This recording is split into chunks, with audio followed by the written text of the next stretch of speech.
నమస్తే రాజా గారు. నమస్కారం అండి. డాక్టర్ గారు, సీజనల్ గా వారికోస్ వెయిన్స్ ఎక్కువ అవటం కానీ తక్కువ అవటం కానీ ఇబ్బంది పెట్టడం కానీ ఇలాంటి అంశాలు ఉంటాయండి? ఎందుకంటే ఇప్పటి వరకు అసలు ఈ విషయం మనం ఎప్పుడు మాట్లాడుకోలేదు. డెఫినెట్ గా అండి, వారికోస్ వెయిన్స్ లో చాలా సీజనాలిటీ చూస్తాం మనం. సో ఒక సీజనాలిటీ ఏంటంటే మనం చూసేది సమ్మర్ మంత్స్ లో చాలా బ్యాడ్ అవుతుంది, చాలా ఎక్కువ అవుతుంది. చాలా ఎక్కువయ్యి మనకి ఏంటంటే లోపల పుళ్ళు పడిపోవడము, ఆ హీట్ వల్ల అవన్నీ సాగటము, ఇవన్నీ జరుగుతాయి. ఆ హీట్ వల్ల వెయిన్స్ సాగి బ్లడ్ అంతా దగ్గర ఇంకా ఎక్స్ట్రా కూరుకొని ఉండిపోవడము, ఇవన్నీ జరుగుతాయి. అలానే ఇది ఇన్ఫెక్షన్ సీజన్. ఇప్పుడు ఫర్ ఎగ్జాంపుల్ రైనీ సీజన్ లో మనకు రకరకాల బ్యాక్టీరియాలు, వైరస్లు అన్నీ ఉంటాయి. అవునండి. సో అలాంటప్పుడు ఏంటంటే ఈ బాడీలో ఇన్ఫెక్షన్ టెండెన్సీ పెరుగుతుంది.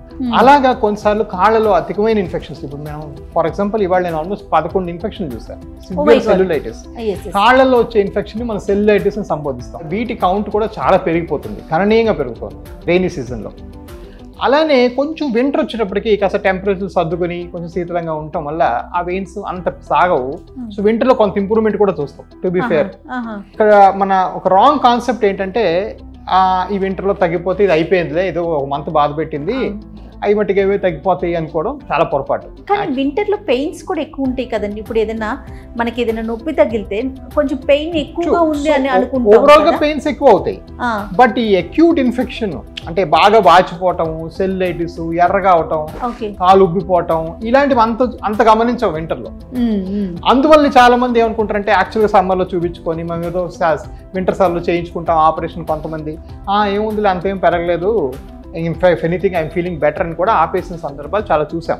ఓకే. సో ఒక్కసారి వారికోస్ ఫామ్ అయినాక ఇవి కొంతవరకు 5-10% వేరియన్సెస్ అంతే. ఓవరాల్ గా ఒకసారి వారికోస్ వచ్చినాక అవి తగ్గిపోయే అవకాశం లేదు. ఇక్కడ టేక్ హోమ్ పాయింట్ ఏంటంటే అవి మట్టిగా అవే ఏదో సీజనల్ వేరియేషన్ రావటమే కానీ అవి తగ్గిపోయే అవకాశం లేదు. దానికి ఖచ్చితంగా మనం ట్రీట్మెంట్ కి వెళ్ళాల్సిందే. అబ్సల్యూట్లీ ట్రీట్ చేస్తేనే తగ్గుతాయి. ట్రీట్మెంట్ విషయంలో సీజనల్ గా చూసుకుంటారు అంటున్నారు కదా, అట్లా ఏమన్నా ఉంటుందా డాక్టర్ గారు? సో ట్రీట్మెంట్ విషయం చూస్తే సీజనాలిటీ పెద్దగా ఉండదండి. అసలు అలాంటి సీజనాలిటీ మెయింటైన్ చేయకూడదు కూడా. ఎందుకంటే దానివల్ల ఏమీ అసలు పెద్దగా ఉపశమనం ఉండదు. మనం మాట్లాడుతున్న ఈ సీజనాలిటీ అంతా కూడా 5%. 95% లోపలైతే సర్క్యులేషన్ ఫెయిల్ అయిపోయి కుళ్ళిపోతుందో, బాడీ చెడిపోతుందో అది అనేది మారదు. ఓకే. సో ట్రీట్మెంట్ అనేది ఇమీడియట్ గా జరగాలి, ఇమీడియట్ గా చేసుకోవాలి. As soon as we notice the problem చేసుకోవాలి. ఓకే. అది కూడా ఎక్స్పర్ట్స్ దగ్గరికి వెళ్ళి చేయించుకోవటం. ఎందుకంటే మనం N number of hospitals, N number of doctors ని చూస్తూ ఉన్నాము. ఎక్కడికి వెళ్ళాలి అనే ఒక కన్ఫ్యూజన్ కూడా మనకి ఆడియన్స్ లో కనిపిస్తూ ఉంటుంది, పేషెంట్స్ లో ముఖ్యంగా. ఎలా చూస్ చేసుకోవాలంటారు? ఇది చాలా మంచి క్వశ్చన్ అడిగారండి. ఎప్పుడు కూడా నాకు పేషెంట్స్ కూడా అడుగుతుంటారు, మరి మీ బ్యాక్గ్రౌండ్ ఏంటి డాక్టర్ గారు, మీరు ఇంటర్నేషనల్ రేడియాలజీ అన్నారు. కొంతమంది ఏమో like one of the biggest surgeons, vascular doctor in India, ఆయన పేరు షోయబ్ పడారియా, ఆయన కార్డియాలజిస్ట్. Oh my God. వేరేజ్ మనకు తెలిసిన కొంతమంది వాస్కులర్ సర్జన్స్ కూడా ఉన్నారు. సో అమెరికాలో మనం చూసామంటే ఈ వారికోస్ వెయిన్స్ చేసే వాళ్ళ సంఖ్య 100 మంది డాక్టర్లు అంటే అందులో 35 మంది వాస్కులర్ ఇంటర్వెన్షన్ రేడియాలజిస్ట్ నాలాంటి వాళ్ళు. ఓకే. ఒక 32 మంది కార్డియాలజిస్టులు, ఒక 35 మంది వాస్కులర్ సర్జన్స్. సో 1/3 విభజించబడింది. So what is the common thing అంటే మేము ముగ్గురం కూడా రక్తనాళాల సమస్యల్ని హ్యాండిల్ చేయగలము. సో ఎవరైతే రక్తనాళాల సమస్యలు, కార్డియాలజిస్ట్ గుండెల రక్తాలను బాగు చేస్తాడు, వాస్కులర్ సర్జన్ రక్తనాళాలను బాగు చేస్తాడు, వాస్కులర్ ఇంటర్వెన్షన్ రేడియాలజిస్ట్ కూడా రక్తనాళాలను బాగు చేస్తాడు. సో ఎవరైతే మరి మీకు రక్తనాళాలను బాగు చేసే కెపాసిటీ ఉంటుందో వాళ్ళే పర్ఫెక్ట్ డాక్టర్స్. మరి వాళ్ళు ఎవరు మీకు పర్ఫెక్ట్ అంటే దానిలో మోస్ట్ ఇంపార్టెంట్ మనం గమనించాల్సింది ఎక్స్పీరియన్స్. ఫర్ ఎగ్జాంపుల్ నేను అనుకోండి, నేను ఓన్లీ వాస్కులర్ ఇంటర్వెన్షన్స్ చేస్తాను, పైపెచ్చు అందులో ఓన్లీ వారికోస్ వెయిన్స్ ఎక్కువ చేస్తాను. అది డిఫరెంట్ కంపేర్ టు కార్డియాలజికల్ పొద్దున హార్ట్ సర్జరీ, సాయంకాలం వారికోస్ చేయడం వేరు. ఒక వాస్కులర్ సర్జన్ బ్రెయిన్ బైపాస్ చేసి నెక్స్ట్ డే వారికోస్ వెయిన్స్ చేయడం వేరు. ఎందుకంటే ఇది ఒక ఎక్స్ట్రీమ్లీ కాంప్లికేటెడ్ సైన్స్. దీని మీద డీప్ అండర్స్టాండింగ్ ఉండి ఇదే ఒక ఫీల్డ్ గా మనం ప్రాక్టీస్ చేస్తేనే ప్రాక్టీస్ చేయగలం. ఇది అన్ని విధాలుగా నిజమైపోతుంది. ఇప్పుడు ఆర్థోపెడిక్స్ ఉందనుకోండి, న్యూరో సర్జరీ ఉందనుకోండి, అందులో స్పైన్ సర్జన్ కూడా స్పైనే చేస్తున్నాడు. ఇప్పుడు ఆయన బ్రెయిన్ ఆపరేషన్ మానేశాడు. అదే విధంగా ఆర్థోపెడిక్ వాళ్ళు ఎవరైతే స్పైన్ చేస్తున్నారో వాళ్ళు స్పైనే చేస్తున్నారు. సో డిపార్ట్మెంట్ వైజ్ గా మనకి అవైలబిలిటీ అనేది పెరిగింది. అలా పెరిగినప్పుడు ఈ extreme complexity of care handle చేయడానికి అదొక్కటే చేసి దానిలో డీప్ ఎక్స్పర్టైజ్ ఉన్న వాళ్ళే మీరు అడిగిన క్వశ్చన్ ఎవరి దగ్గర వెళ్ళాలి అంటే ఎక్స్పీరియన్స్ ఉన్న దగ్గరికి వెళ్ళాలి. బ్యాక్గ్రౌండ్ ఎక్కడి నుంచి వచ్చింది, ఎక్కడైతే ఎవరు బాగా చేస్తే వాడి దగ్గరికి.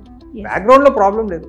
కానీ ఎక్స్పీరియన్స్ బ్యాక్గ్రౌండ్ నుంచి మీరు ఏం నేర్చుకున్నారు, ఏం చేస్తున్నారు అనేది మోస్ట్ ఇంపార్టెంట్ అయిపోతుంది. ఓకే. ఎందుకంటే ఈ ఫార్మల్ గా ఉన్న ట్రైనింగ్స్ ఏవైతే ఉన్నాయో, మనం ఏదో ట్రైనింగ్ కరికులం ఎంఎస్, ఎంసీహెచ్, ఎండి ఇవన్నీ ఎప్పుడో 40 ఏళ్ల క్రితం రాసిన పుస్తకాలు.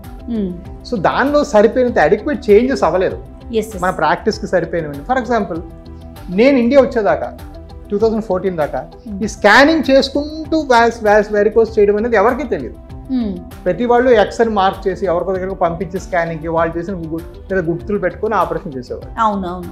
ఫస్ట్ అది రివల్యూట్ చేసింది నేనే 2014లో. లేదయ్యా మీరు ఎక్కడికి బయటికి స్కాన్ కి వెళ్ళక్కర్లేదు, ఆ స్కాన్ ఏదో నేనే చూపించి నేనే ఆపరేషన్ అదే మిషన్ వాడుకుంటూ చేస్తానంటే అది రివల్యూషనరీ. అలా మొదలెట్టింది. ఈ రోజు నాకు సంవత్సరానికి 5,000 ఆపరేషన్లు అవుతున్నాయి, ఇండియాలో హైయెస్ట్. సో ఈ రివల్యూషన్ తేడా కారణం ఏంటంటే నా రేడియాలజీ బ్యాక్గ్రౌండ్. నాకు స్కానింగ్ లో అంత డీప్ నాలెడ్జ్ ఉండటం వల్లే I could bring it. So background ఎట్టైనా పర్లేదండి, మీరు ఆ బ్యాక్గ్రౌండ్ వాడుకుంటూ పేషెంట్ కి సొల్యూషన్ ఎలా ఇస్తారు అనేది మోస్ట్ ఇంపార్టెంట్ పాయింట్. దానితో ఇప్పుడు మీరు అన్నట్లుగా చదువుకున్నది ఓకే, కానీ ఇప్పుడున్న టెక్నాలజీని మనం పేషెంట్స్ కి ఇవ్వగలగాలి. మనం ఏవేస్ హాస్పిటల్ కనుక చూసుకుంటే మంచి లేటెస్ట్ మిషనరీ మొత్తం కనిపిస్తూ ఉంటుందండి. ఎప్పటికప్పుడు ఎవ్రీ మంత్ నేను వచ్చిన ప్రతిసారి కూడా మనం కొత్త కొత్త మిషన్స్ ని పరిచయం చేస్తూ ఉంటాం. దాని మీద మీ ఇంట్రెస్ట్ ఎక్కువగా కనిపిస్తూ ఉంటుంది డాక్టర్ గారు. అబ్సల్యూట్లీ అండి, అది is very close to my heart. నేను ఏంటంటే అందరూ ఏదో వస్తువులు, కార్లు, నగలు అలా కొనుక్కున్నట్టు నాకు ఈ మిషన్ లిస్ట్ ప్రతి 3 నెలలకు ఒకసారి నేను అమెరికా ఫారెన్ కంట్రీకి వెళ్ళిపోతాను. నా ప్రాబ్లం నేను వచ్చిన దగ్గర నుంచి ఇప్పటిదాకా కూడా అసలు వీనస్ కేర్ లో మన స్టాండర్డ్ ఇండియాలో ఎవరు లేరు. హైయెస్ట్ ఉన్నాం. హైయెస్ట్ ఉన్నప్పుడు మరి ఒక ప్రాబ్లం ఏంటంటే మనకి కొంచెం కాంప్లెసెన్స్ వచ్చేస్తుంది. మనకు మించిన ఎవడున్నాడులే, మనం 10 ఏళ్ళు కామ్గా కూర్చుని అయిపోతుంది. నాకు అది చాలా భయం. అలాంటి కాంప్లెసెన్స్ రాకూడదు, అలాంటి గర్వం రాకూడదు. We should very humble and very foolish. We should be very humble and very foolish. అది నా లైఫ్ మోటో. కాబట్టి నేను 2-3 నెలలకు ఒకసారి ఏదో బ్రెజిల్లో, యుఎస్లో కూడా లేని ట్రీట్మెంట్ బ్రెజిల్లో ఉన్నాయి. వాళ్ళు కాస్మెటిక్లీ కాన్షియస్. కొంచెం వేడి దేశం, బాగా పాష్ కంట్రీ, అందరూ కాస్మెటిక్ అందంగా ఉండాలి లెగ్స్ వాళ్ళకి. చాలా they maintain a very high impression. అందుకని ఆ బ్యూటిఫికేషన్ కోసం ఆ ఎర్లీ వెరికోస్ వెయిన్స్ ట్రీట్మెంట్ అయితే ఉందో ఆ మాడ్యూల్ అంతా నేను బ్రెజిల్ నుంచి దింపాను. అమెరికా లేదు అది. మెయిన్ అంటే హాఫ్ ఆఫ్ అమెరికా చల్లగా ఉంటుంది, పొడుగు దుస్తులు వేసుకుంటారు. సెకండ్ హాఫ్ అమెరికాలో ఇన్సూరెన్స్ లేకపోతే ఎవరు ట్రీట్మెంట్ చేసుకోరు.